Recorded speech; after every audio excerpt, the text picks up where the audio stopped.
तभी आप सभी के मैं आपके चैनल द सक्सेस पॉइंट @ पे एक बार फिर से आपका स्वागत करता हूं। बहुत ही अच्छा सेगमेंट होगा दोस्तों, बहुत ही अच्छा सेशन चल रहा है। उम्मीद करता हूं कि हर रोज़ की तरह आज का भी सेशन आपको पसंद आएगा। ज़्यादा से ज़्यादा लोगों को शेयर करें, लाइक करें। वीडियो आपको कैसी लगती है कमेंट में ज़रूर बताएं।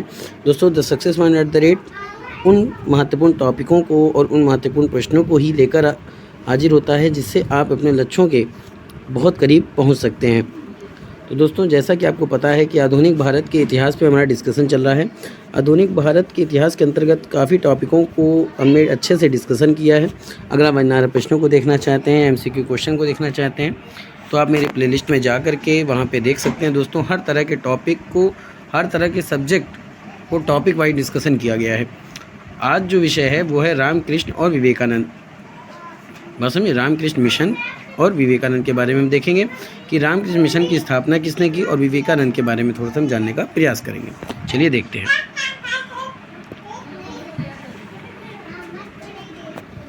तो रामकृष्ण और विवेकानंद, चलिए आगे चलते हैं। 19वीं सदी के धार्मिक मानवों ने ना तो किसी संप्रदाय का समर्थन किया था और ना ही मोक्ष का कोई नया रास्ता दिखाया था। यानी उस 19वीं सदी के जो धार्मिक मानव थे उन्होंने किसी संप्रदाय का समर्थन नहीं किया था, किसी कास्ट का समर्थन नहीं किया था और ना ही मोक्ष का कोई रास्ता निकाला था। उन्होंने ईश्वर चेतना का संदेश दिया। उनके अनुसार ईश्वरीय चेतना के अभाव में परंपराएं ऋण और दमनात्मक हो जाती हैं। यानी कि उनका ये मानना था कि बिना ईश्वर के अभाव में, यानी बिना ईश्वर के अगर कोई परंपरा है तो वो क्या हो जाती है, ख़त्म हो जाती है और धार्मिक शिक्षाएं अपनी परिवर्तनकारी शक्तियों को खोने लगती हैं। यानी कि जो धार्मिक शिक्षाएं होती हैं उसमें किस तरह के परिवर्तन होने चाहिए, किस तरह का परिवर्तन होने चाहिए, उस तरह की सारी शक्तियों को क्या करनी है, खोने लगती है। बात समझ आई दोस्तों। अब देखते हैं रामकृष्ण मिशन के बारे में। रामकृष्ण मिशन की बात करें दोस्तों, तो रामकृष्ण परमहंस कलकत्ता के पास स्थित दक्षिणेश्वर मंदिर के पुजारी थे। यानी कि रामकृष्ण परमहंस जो थे वो क्या थे, कलकत्ता के पास स्थित दक्षिणेश्वर मंदिर के पुजारी थे। अन्य धर्मों के नेताओं के संपर्क में आने के बाद उन्होंने सभी तरह के विश्वासों की पवित्रता को स्वीकार किया। यानी कि वो कई धर्मों के संपर्क में आए और कई धर्मों के संपर्क में आने के बाद उन्होंने सभी तरह के विश्वासों की वो क्या किया, पवित्रता को माना। ठीक है, आगे चलते हैं। उनके समय के लगभग सभी धार्मिक सुधारक, जिसमें केशव चंद्र सेन और दयानंद भी शामिल थे, उनके पास धार्मिक चर्चाएं करने और मार्गदर्शन प्राप्त करने के लिए आते थे। यानी कि जो रामकृष्ण परमहंस के समय में जो धार्मिक सुधारक थे, जैसे केशव चंद्र सेन, दयानंद, ये सभी की धार्मिक चर्चाओं को सुनने और मार्गदर्शन प्राप्त करने के लिए लोग इनके पास आते थे। आगे चलते हैं दोस्तों। तो समकालीन भारतीय विद्वानों, जिनकी अपनी संस्कृति पर आस्था पश्चिम द्वारा प्रस्तुत चुनौतियों के कारण डगमगाने लगी थी। यानी इनके समय में जो भारतीय विद्वान थे, जिनकी अपनी संस्कृति पर मन में रामकृष्ण की शिक्षाओं के कारण पुनः अपनी संस्कृति के प्रति आस्था का भाव क्या हुआ, मजबूत हो गया।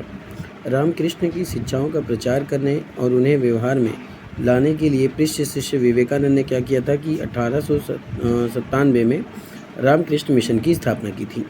अब समझिए कि रामकृष्ण की शिक्षाओं का प्रचार प्रसार करने और उनको अपने व्यवहार में लाने के लिए उनके जो शिष्य थे विवेकानंद, उन्होंने 1897 में रामकृष्ण मिशन की स्थापना की थी। रामकृष्ण मिशन का जो उद्देश्य था वो समाज सेवी था, क्योंकि उनका मानना था कि ईश्वर की सेवा करने का सबसे बेहतर तरीका मानव की सेवा करना है। स्वामी विवेकानंद का क्या मानना था कि अगर ईश्वर की सेवा करने का सबसे बेहतर तरीका है कि मानव की सेवा की जाए। रामकृष्ण मिशन अपनी स्थापना के समय से ही जन गतिविधियों के शक्तिशाली केंद्र के रूप में स्थापित हो गया था। यानी कि रामकृष्ण मिशन की जब स्थापना हुई तो उसकी स्थापना के समय से ही वो जन गतिविधियों के शक्तिशाली केंद्र के रूप में स्थापित हुआ था। इन जन गतिविधियों में बाढ़, सूखा, महामारी जैसी आपदाओं के समय सहायता पहुंचाना, अस्पतालों की स्थापना करना, शिक्षा संस्थाओं की स्थापना जैसे कार्य शामिल थे। यानी कि रामकृष्ण मिशन जब स्थापित हुआ तो उसने कौन कौन सी जन गतिविधियों को काम में लाया, जैसे बाढ़ हो गया, सूखा हो गया, महामारी हो गई, आपदा में जनमानव की सहायता पहुंचाना, अस्पतालों की स्थापना करना और शिक्षा संस्थाओं की स्थापना करना। देखते हैं बात करेंगे विवेकानंद के बारे में। विवेकानंद का चरित्र अपने गुरु के चरित्र से बिल्कुल अलग था।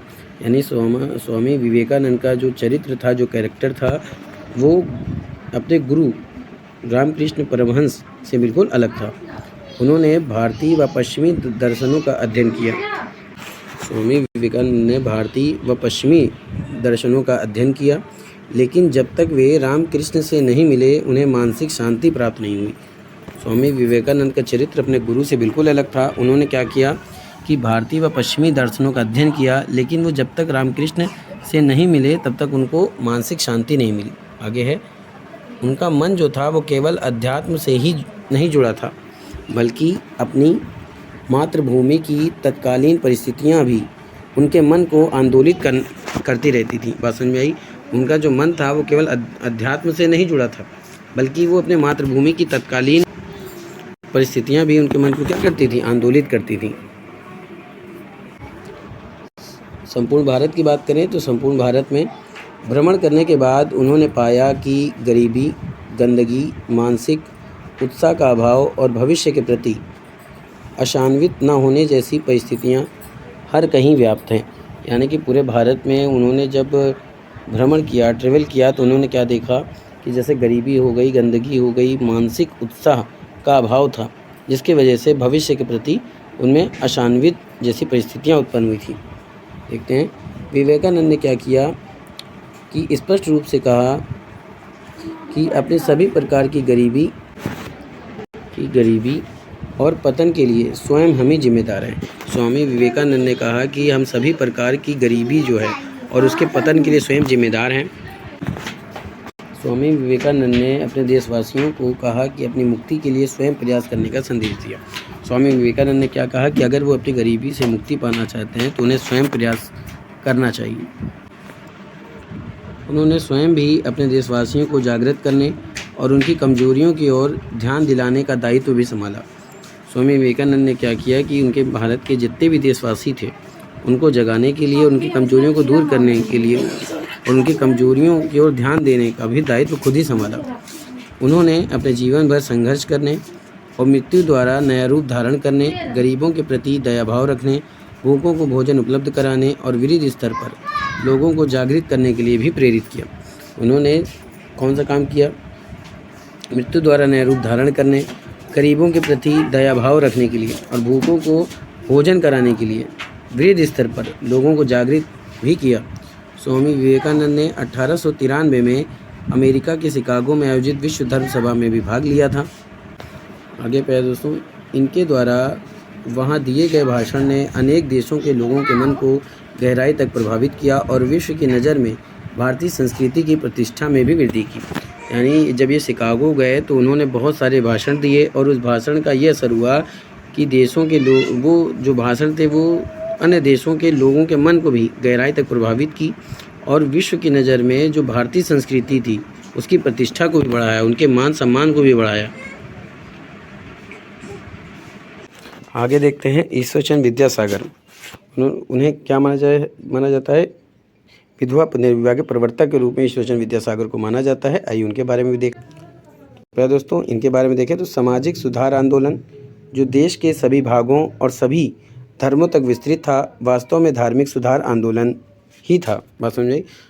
सामाजिक सुधार आंदोलन की अगर बात करें तो जो देश के सभी भागों और सभी धर्मों तक फैला हुआ था, वास्तव में धार्मिक सुधार आंदोलन ही था। महान विद्वान और सुधारक ईश्वरचंद्र विद्यासागर के विचारों में भारतीय और पश्चिम मूल्यों का सुंदर समन्वय था। बात समझ में आया दोस्तों? जो महान विद्वान और सुधारक ईश्वरचंद्र विद्यासागर के विचारों में भारतीय और पश्चिमी मूल्यों का सुंदर समन्वय था। यानी उनके विचारों में भारतीय और पश्चिमी मूल्य क्या थे? सब मिले हुए थे। आगे चलते हैं। आगे प्यारे दोस्तों, वे उच्च नैतिक मूल्यों में विश्वास करते थे। यानी जो ईश्वरचंद्र विद्यासागर थे वो नैतिक मूल्यों में विश्वास करते थे और निर्धनों को प्रति उदार भाव से संपन्न एक महान मानववादी विचारक थे। यानी वे जो निर्धनों के प्रति उदार भाव रखते थे, इसलिए उन्हें महान मानववादी विचारक माना जाता है। आगे है, उनकी महान शिक्षाओं के लिए कलकत्ता के संस्कृत कॉलेज, जिसके वे कुछ वर्षों के लिए प्रिंसिपल रहे, उन्हें विद्यासागर की उपाधि प्रदान की थी। यानी ईश्वरचंद्र जो थे वे कलकत्ता के संस्कृत कॉलेज में प्रिंसिपल थे, जहाँ से उन्हें विद्यासागर की उपाधि प्रदान की गई थी। ईश्वरचंद्र विद्यासागर का जन्म 1820 ईस्वी में एक निर्धन ब्राह्मण परिवार में हुआ था। यानी ईश्वरचंद्र विद्यासागर का जो जन्म हुआ था वो सन 1820 ईस्वी में हुआ था और वो एक निर्धन ब्राह्मण परिवार में पैदा हुए थे। उन्होंने संस्कृत के छात्र के रूप में एक बेहतरीन उपलब्धि हासिल की थी। चलते हैं। उनकी महान शिक्षाओं के लिए कलकत्ता के संस्कृत कॉलेज, जिसके वे कुछ वर्षों तक प्रिंसिपल रहे, विद्यासागर की उपाधि प्रदान की थी। दोस्तों आगे है, ईश्वर चंद्र विद्यासागर अपने सादगीपूर्ण रहन सहन, निर्भीक स्वभाव, आत्म बलिदान के भाव, शिक्षा के प्रति अपने समर्पण भाव के कारण दलितों और वंचितों के बीच एक महान व प्रसिद्ध व्यक्तित्व के रूप में उभर कर सामने आए। यानी ईश्वरचंद्र विद्यासागर जो थे वो बहुत सादगी पसंद व्यक्ति थे। उनके रहन सहन, निर्भीक स्वभाव यानी कि बिना डरे स्वभाव वाले व्यक्ति थे। आत्म बलिदान का भाव था उनमें। शिक्षा के प्रति अपने समर्पण भाव को भी जानते थे। दलितों और वंचितों के बीच एक महान प्रसिद्ध व्यक्तित्व के रूप में भी सामने आए थे। आगे देखते। उन्होंने कॉलेज में आधुनिक पश्चिमी विचारों का अध्ययन आरंभ कराया और तथाकथित निम्न जाति के छात्रों को संस्कृत पढ़ने के लिए कॉलेज में प्रवेश दिया। यानी कि ईश्वरचंद्र विद्यासागर ने क्या किया था कि संस्कृत कॉलेज में आधुनिक पश्चिमी विचारों का अध्ययन प्रारंभ किया और साथ ही जो निम्न जाति के छात्र थे उन्हें संस्कृत पढ़ने के लिए कॉलेज में प्रवेश दिया। आगे चलते हैं। पहले संस्कृत कॉलेज में केवल परंपरागत विषयों का ही अध्ययन होता था। संस्कृत के अध्ययन पर भी ब्राह्मणों का एक अधिकार था तथा तथाकथित निम्न जातियों को संस्कृत के अध्ययन की अनुमति नहीं थी। यानी कि ईश्वरचंद्र विद्यासागर के समय में क्या था प्यारे दोस्तों, जो निम्न जाति के व्यक्ति थे उन्हें संस्कृत का अध्ययन करने की अनुमति नहीं थी। दोस्तों ईश्वरचंद्र विद्यासागर ने बंगाली भाषा के विकास में भी योगदान दिया था और इसी योगदान के कारण उन्हें आधुनिक बंगाली भाषा का जनक माना जाता है। आधुनिक बंगाली भाषा के जनक किसको माना जाता है? ईश्वरचंद्र विद्यासागर को माना जाता है। ये प्यार क्या है दोस्तों, तो ईश्वरचंद्र विद्यासागर समाचार पत्रों व पत्रिकाओं के साथ भी गंभीरता से जुड़े थे और सामाजिक सुधारों की वकालत करने वाले कई महत्वपूर्ण लेख भी उन्होंने लिखे। यानी ईश्वरचंद्र विद्यासागर जो थे वो समाचार पत्रों और पत्रिकाओं के साथ भी जुड़े थे और सामाजिक सुधारों की वकालत करने वाले कई महत्वपूर्ण उन्होंने लेख भी लिखा। उनका सबसे महत्वपूर्ण योगदान विधवाओं की स्थिति में सुधार और स्त्री की शिक्षा का प्रसार करना था। आगे है प्यारे दोस्तों, विधवा पुनर्विवाह को कानूनी वैधता प्रदान करने वाले अधिनियम को पारित कराने में उनकी महत्वपूर्ण भूमिका मानी जाती है। यानी ईश्वरचंद्र विद्यासागर की महत्वपूर्ण भूमिका क्या थी कि विधवा पुनर्विवाह को कानूनी वैधता प्रदान कराने में। आगे चलते हैं। सन 1856 ईस्वी में कलकत्ता में हुए प्रथम विधवा पुनर्विवाह में वे व्यक्तिगत रूप से शामिल हुए थे। आगे चलते हैं। विधवा पुनर्विवाह एवं स्त्री शिक्षा के लिए किए जाने वाले प्रयासों के कारण रूढ़िवादी हिंदुओं द्वारा उन पर हमले भी किए गए थे। यानी जब उन्होंने विधवा पुनर्विवाह एवं स्त्री शिक्षा के लिए प्रयास किया तब रूढ़िवादी जो हिंदू थे उनके द्वारा भी इन पर क्या किए गए? हमले किए गए। वर्ष 1855 ईस्वी में जब उन्हें स्कूल निरीक्षक इंस्पेक्टर बनाया गया तो उन्होंने अपनी अधिकार क्षेत्र में आने वाले ज़िलों में बालिकाओं के लिए स्कूल सहित अनेक नए स्कूलों की स्थापना की। यानी 1855 ईस्वी में जब उन्हें स्कूल का निरीक्षक बनाया गया तो उन्होंने क्या किया कि उनके जो अधिकार क्षेत्र में जितने भी ज़िले आते थे उन ज़िलों में जितने भी बालिकाएं थीं उनके लिए उन्होंने क्या किया? नए स्कूलों की स्थापना की। आगे चलते हैं। आगे प्यारे दोस्तों, उच्च अधिकारियों को उनका ये कार्य पसंद नहीं आया। अंततः उन्होंने अपने पद से इस्तीफा दे दिया। वे बेथुन के साथ भी जुड़े हुए थे। उन्होंने 1849 ईस्वी में कलकत्ता में स्त्रियों की शिक्षा के लिए प्रथम स्कूल की स्थापना की। यानी ईश्वरचंद्र विद्यासागर ने कलकत्ता में स्त्रियों की शिक्षा के लिए प्रथम स्कूल की स्थापना कब की थी? तो सन 1849 में की थी। अब उनके विचारों शिक्षाओं के बारे में देखते हैं। पहला प्यारे दोस्तों, उन्होंने संस्कृत कॉलेज में आधुनिक पश्चिमी विचारधाराओं का आरंभ कराया था। विधवा पुनर्विवाह एवं स्त्री शिक्षा के लिए उन्होंने महत्वपूर्ण कार्य किया।